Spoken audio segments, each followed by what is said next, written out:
मैं doctor Neeta Bansal Graphic Era hospital से बोल रही हूँ और आपको आज एनीमिया के संबंध में कुछ बताना चाहती हूँ। एनीमिया अर्थात खून की कमी, जैसा कि यह अधिकतर महिलाओं में, स्पेशली जिनको मासिक धर्म के अधिक होने की वजह से, मासिक रक्तस्राव ज़्यादा होने की वजह से वह गर्भावस्था में इसकी संभावना बहुत अधिक बढ़ जाती है।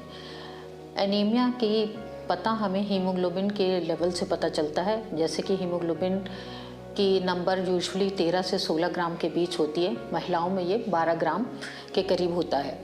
हीमोग्लोबिन जो है यह शरीर की कोशिकाओं में ऑक्सीजन को पहुंचाने का कार्य करता है, पर इसकी कमी होने पर शरीर में ऑक्सीजन कोशिकाओं में पहुंचनी कम हो जाती है, जिसकी वजह से हमारी कार्यशक्ति प्रभावित होती है और काम करने में ठीक नहीं हम महसूस करते। इसकी पता हमें जैसे कि शरीर में थकान का होना, अत्यधिक चिड़चिड़ापन होना, कमज़ोरी महसूस करना, कोई भी काम खड़े होते हुए चक्कर आ जाना, घबराहट का होना या अधिक थकान होना, सांस फूलना और साथ ही किसी भी काम में मन ना लगना। अगर हम देखने में देखते हैं तो कई बार मरीज के शरीर में बहुत अधिक पीलापन आना, हाथों में पीलापन अधिक आ जाना, नाखूनों में पीलापन होना, कई बार स्किन का सफ़ेद होना, यह सब अनीमिया के लक्षण हैं। अब हीमोग्लोबिन के बनने में 3 तत्व मेन सहायक होते हैं, जिसमें कि आयरन, फॉलिक एसिड और B12। स्पेशली गर्भावस्था के दौरान आयरन की रिक्वायरमेंट काफ़ी बढ़ जाती है और इसलिए हमें आयरन रिच फूड ज़रूर लेना चाहिए, पौष्टिक आहार का सेवन करना चाहिए। आयरन जैसे कि हरी सब्जियों में, फलों में, चुकंदर जैसे कि जिसमें कि अत्यधिक मात्रा में आयरन पड़ता है, हमारे हीमोग्लोबिन लेवल बढ़ाने में काम करता है। और अंडा, मीट, मछली, इन सब में भी हमें आयरन की प्राप्ति होती है।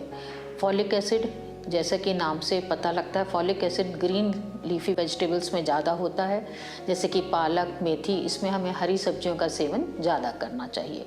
विटामिन B12 यह भी बहुत इम्पॉर्टेंट स्रोत है जो कि हीमोग्लोबिन बनने में मदद करता है।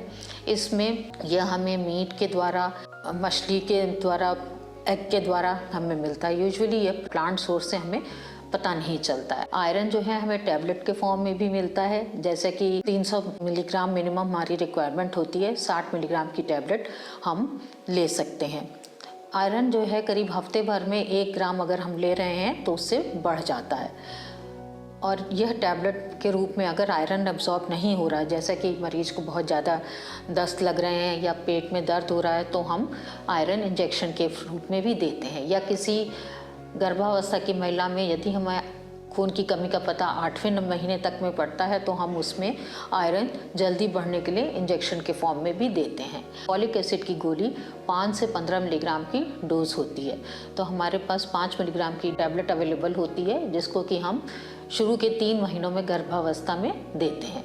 विटामिन B12 हमें इंजेक्शन के फॉर्म में दिए जाते हैं, करीब 1000 मिलीग्राम पर IM देते हैं, जो कि रोज़ 1 देते हैं। इससे विटामिन B12 की कमी पूरी हो जाती है। इसके बाद अगर नहीं होती तो हम 3 महीने बाद इसको फिर से लगा सकते हैं। इस तरह से ये हमारे 3 मेन तत्व हो गए जिनको कि पता लगता है हम किस तरह से लेते हैं।